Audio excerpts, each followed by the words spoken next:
The Child Who Fell from the Sky. You're now listening to the 8th episode of The Dark Ledger, presented by Elearn College. There are moments when the world seems to pause, when reality itself appears to fracture, and something impossible slips through the cracks. This is one of those moments. A story that begins not with noise or fire, but with silence. A frozen silence hanging over the forests of eastern Kentucky, where the night swallowed sound and the ground waited patiently for impact. In that silence, a small plane disappeared from the sky, and in that silence, 4 lives ended. But one did not. Before we go any further, if you're drawn to real stories that uncover the hidden truths behind survival, tragedy, and chance, subscribe to the channel and stay with Dark Ledger, presented by Elearn College. On January 2, 2015, a tragic plane crash claimed the lives of 4 members of a family flying back from a visit with their son stationed at a Florida naval base. Marty Gutzler, 49, his wife Kim Gutzler, 45, their 9-year-old daughter Piper Gutzler, and 14-year-old Sierra Wilder were all on board the Piper PA-34-200T aircraft when it crashed near KY 810 South in the rugged terrain of Lyon County, Kentucky.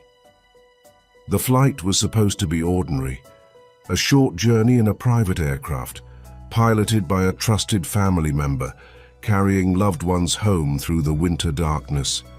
No one expected danger. No one boarded that plane believing it would be their last decision.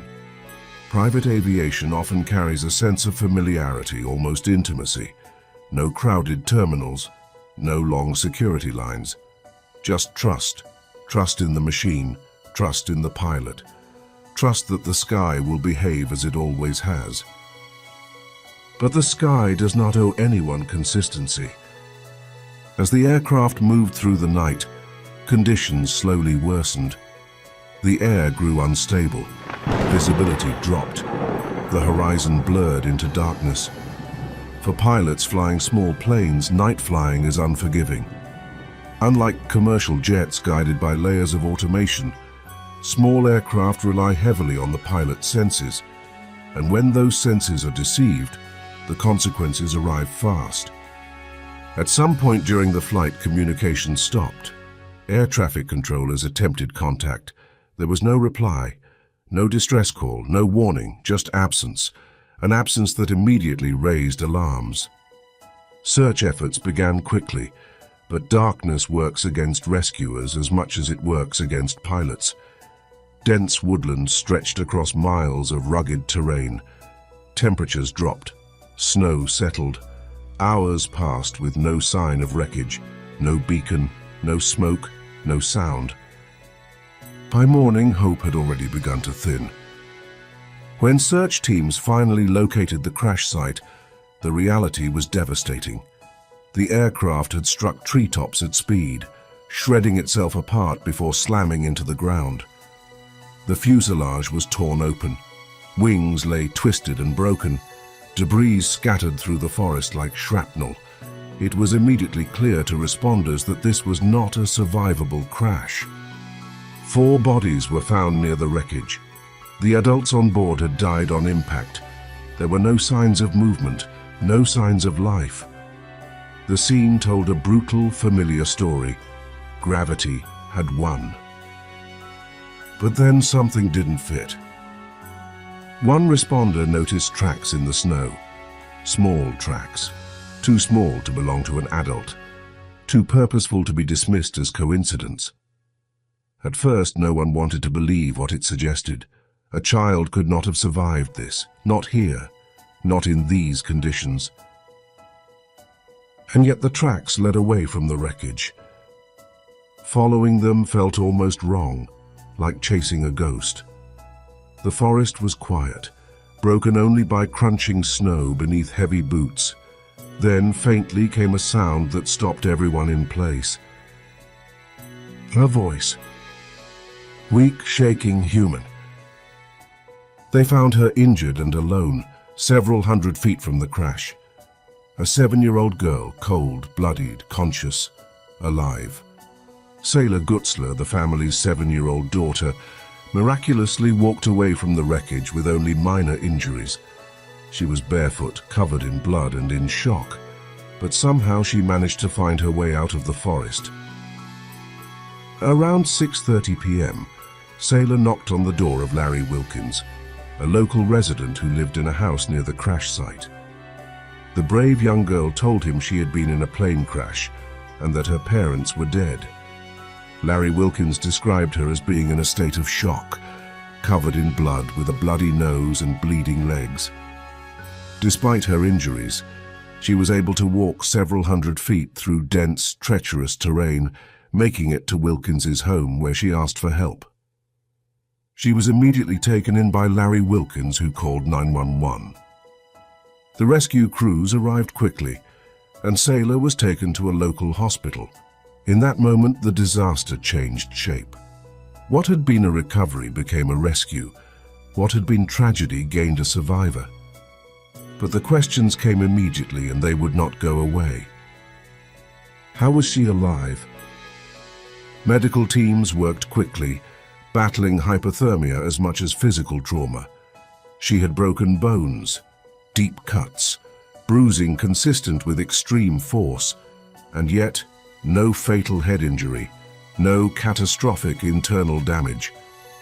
Doctors would later say that if they had been handed her chart without context, they would never have guessed what she had endured. The explanation, when it came, was unsettling. Investigators believe the aircraft began to break apart mid-impact. During that violent sequence, the child was ejected from the plane before the fuselage absorbed the full force of the crash. In aviation terms, it is a rare and horrifying scenario, one that usually kills passengers instantly. But in this case, it may have spared her life. She did not land safely. She was thrown into the woods, and she survived the fall. What followed was not bravery in the cinematic sense. It was instinct. She woke up in darkness, injured and confused, calling out for her parents. There was no answer. The cold pressed in immediately. Snow soaked into her clothes. Pain set in, but something deeper took over. She began to walk. Each step was uncertain. Each breath burned. The forest offered no landmarks, no guidance, but eventually she found a road, a thin strip of blacktop cutting through isolation. She followed it without knowing where it led. Hours passed. Her body should have shut down. Hypothermia does not negotiate, blood loss does not wait, exhaustion does not care about age. And yet, she kept going until her strength finally failed near a small house with its lights still on. Inside that house lived a man who would later say that opening his door felt unreal. A child stood there, injured and frightened, telling him her plane had crashed. At first, disbelief took over, then fear, then action. Emergency services were called, and with that call, the impossible became undeniable. When investigators pieced together the timeline, the weight of her survival became heavier, not lighter. She had endured a fall from the sky, freezing temperatures, severe injuries, and hours alone in the wilderness. Each factor alone could have been fatal. Together, they defied probability. The media quickly labeled it a miracle, and perhaps for many that was the only word that fit. But within the dark ledger, miracles are rarely simple. They exist alongside loss, alongside names that did not make it. The child recovered physically, but survival leaves scars that don't show on X-rays. She would grow up carrying the memory of that night, whether consciously or not, the absence of her family, the knowledge that she lived when others did not. For investigators, the case closed with conclusions written in formal language. Probable causes, environmental factors, pilot disorientation. But none of that explained why she lived. because survival does not follow fairness. In disasters, there is no moral math, no reward for innocence, no punishment proportional to mistake. Sometimes survival is simply where you were sitting when everything fell apart. The Dark Ledger records loss, but it also records anomalies, stories that interrupt expectation, names that should have been crossed out but weren't. This is one of those stories. A child who fell from the sky.